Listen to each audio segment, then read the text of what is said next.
అదే RTV app వార్తల్ని క్షణాల్లో చదివే అవకాశం ఉంటుంది. ఒక న్యూస్ పేపర్, ఒక టెలివిజన్ ఛానల్ మీ చేతుల్లో ఎప్పుడూ ఉంటాయి.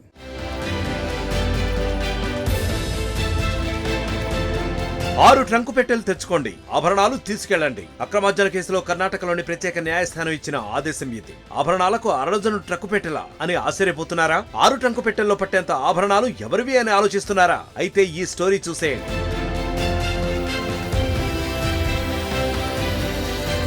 తమిళనాడు దివంగత ముఖ్యమంత్రి డాక్టర్ జయలలిత అక్రమార్జన కేసులో బెంగళూరులోని ప్రత్యేక కోర్టు కీలక ఆదేశాలను జారీ చేసింది. జయలలితకు సంబంధించిన ఆభరణాలను తీసుకెళ్లేందుకు 6 ట్రంకు పెట్టెలు తెచ్చుకోవాలని తమిళనాడు ప్రభుత్వాన్ని ఆదేశించింది. జయలలిత ఆభరణాలను తమిళనాడు ప్రభుత్వానికి అప్పగించేందుకు డేట్ కూడా ఫిక్స్ చేసింది. మార్చి 6-7 తేదీల్లో కోర్టు ఇచ్చిన ఆభరణాలను తీసుకువెళ్లాలని స్పష్టం చేసింది. ఆభరణాల అప్పగింత కోసం ఓ అధికారిని నియమించిన కోర్టు ఫోటోగ్రాఫర్స్, వీడియోగ్రాఫర్స్ 6 పెద్ద ట్రంకు పెట్టెలు అవసరమైన భద్రతా సిబ్బందితో వచ్చి జయలలిత ఆభరణాలను తీసుకెళ్లాలని న్యాయస్థానం ఆదేశించింది. అంతేకాదు, ఆభరణాలు అప్పగించే ఆ 2 రోజుల్లో ఇతర కేసులు విచారించకూడదని నిర్ణయించింది.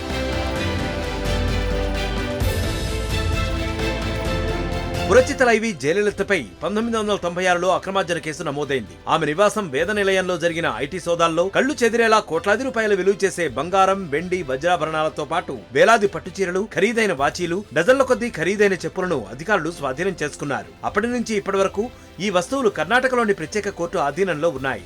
ప్రస్తుతం కోర్టు ఆధీనంలో ఉన్న వస్తువుల వివరాలు తెలిస్తే అమ్మో అని నోరెళ్లబెట్టాల్సిందే. 7040 గ్రాముల 468 బంగారు, వజ్ర ఆభరణాలు, 700 కిలోల వెండి వస్తువులు, 11,344 పట్టుచీరలు, 250 శాలువాలు, 740 ఖరీదైన చెప్పుల జతలు, 12 రిఫ్రిజిరేటర్లు, 10 టీవీ సెట్లు, 8 వీసీఆర్లు, 3 ఐరన్ లాకర్లు, దాదాపు 2 లక్షల రూపాయల నగదు ఉన్నాయి.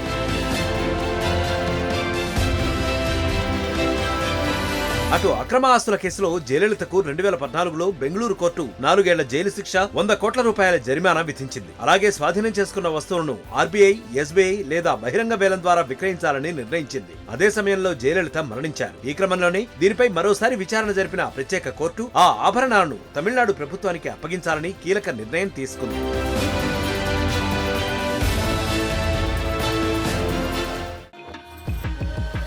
5 శతాబ్దాల మన అయోధ్య రామ మందిరం కల సాకారం చేసిన శ్రీ ప్రధాని నరేంద్ర మోదీ గారి సందేశంతో బీజేపీ విజయ సంకల్ప సభ మీ ముందుకు వస్తుంది.